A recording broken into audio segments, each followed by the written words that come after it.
नमस्कार, एजुकेशन नगरी की खास पेशकश एजुकेशन बुलेटिन में आपका स्वागत है। मैं हूं ललित वर्मा। चलिए रुक करते हैं शिक्षा जगत से जुड़ी बड़ी खबरों की ओर। 53,749 पदों पर आयोजित हुई चतुर्श्रेणी कर्मचारी भर्ती का परिणाम जारी होने के बाद विवाद लगातार गहराता जा रहा है।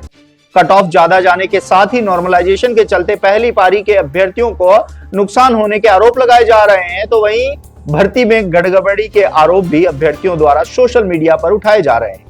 परीक्षा को लेकर अब छात्र नेताओं द्वारा कर्मचारी चयन बोर्ड कार्यालय पर धरना प्रदर्शन की तैयारी की जा रही है। वहीं दूसरी ओर परिणाम को लेकर कर्मचारी चयन बोर्ड अध्यक्ष मेजर जनरल आलोक राज ने साफ कर दिया है कि परिणाम में किसी भी प्रकार की कोई गड़बड़ी नहीं हुई है। साथ ही नॉर्मलाइजेशन को लेकर मन से ही आरोप लगाए जा रहे हैं। सभी पारियों में किसी भी पारी के अभ्यर्थी को कोई नुकसान नहीं हुआ है। ऐसे में अब देखना होगा कि परिणाम में गड़बड़ी के आरोप लगा रहे अभ्यर्थी सिर्फ सोशल मीडिया पर ही सक्रिय नजर आते हैं या धरातल पर धरना प्रदर्शन देखने को मिलेगा। 7,759 पदों पर राजस्थान कर्मचारी चयन बोर्ड की ओर से आयोजित हो रही तृतीय श्रेणी अध्यापक भर्ती परीक्षा में 3 दिनों की परीक्षा संपन्न हो चुकी है। पहले दिन 17 जनवरी को जहां लेवल 1 की परीक्षा का आयोजन एक पारी में हुआ, तो वहीं 18 और 19 जनवरी को दो पारियों में लेवल 2 की परीक्षा का आयोजन किया गया।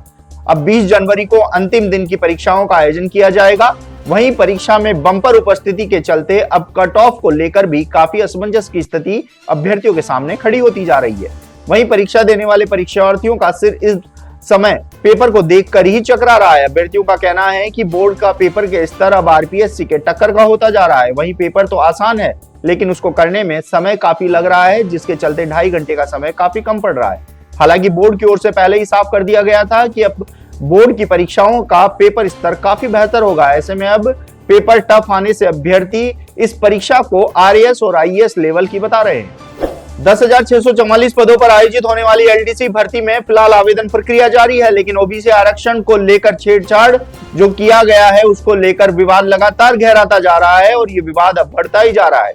गौरतलब है कि भर्ती का विज्ञापन जारी होते ही ओबीसी के पदों में भारी कटौती होने के आरोप लगाए गए थे। साथ ही 21% की जगह ओबीसी को सिर्फ 15% आरक्षण भर्ती में देने के आरोप लगे। हालांकि ओबीसी आरक्षण को लेकर पीसीसी चीफ गोविंद सिंह डोटासरा ने तीखा विरोध जताया, तो वहीं सचिन पायलट ने भी युवाओं का साथ देने की बात कही। लेकिन अभी तक भी ओबीसी आरक्षण को लेकर किसी नेता के धरातल पर नहीं उतरने के चलते अब युवाओं में आक्रोश नजर आ रहा है।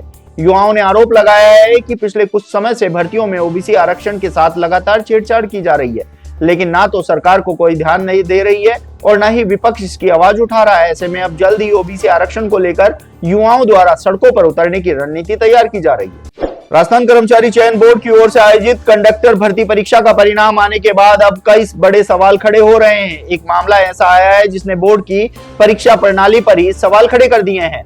अभ्यर्थी 120 किलोमीटर दूर जाकर परीक्षा देता है और 73 सवाल भी अटेम्प्ट करता है, लेकिन जब परिणाम आया तो परीक्षार्थी को परीक्षा से ही अनुपस्थित बता दिया।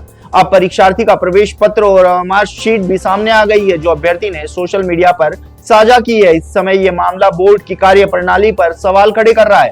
हालांकि ये पूरा मामला बोर्ड के संज्ञान में आ चुका है, लेकिन बोर्ड की ओर से इस मामले में कोई आधिकारिक बयान नहीं आया है। ऐसे में अब देखना होगा कि बोर्ड अपनी गलती को सुधारता है या फिर अभ्यर्थी को न्याय के लिए दर दर भटकना पड़ता है।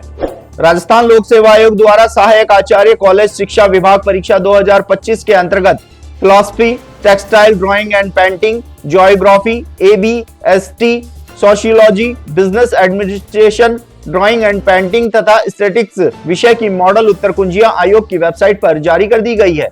इस संबंध में विस्तृत सूचना आयोग की वेबसाइट पर उपलब्ध है। आयोग के मुख्य परीक्षा नियंत्रक आशुतोष गुप्ता ने बताया है कि उक्त विषयों की परीक्षा का आयोजन 16 से 19 दिसंबर 2025 तक किया गया था। यदि किसी भी अभ्यर्थी को इन मॉडल उत्तर कुंजियों पर कोई आपत्ति हो तो निर्धारित शुल्क के साथ 21 से 23 जनवरी 2026 रात्रि 12 बजे तक अपनी आपत्तियां ऑनलाइन दर्ज करवा सकता है। आपत्तियां आयोग की वेबसाइट पर उपलब्ध मॉडल प्रश्न पत्र के क्रमानुसार ही प्रविष्ट करें।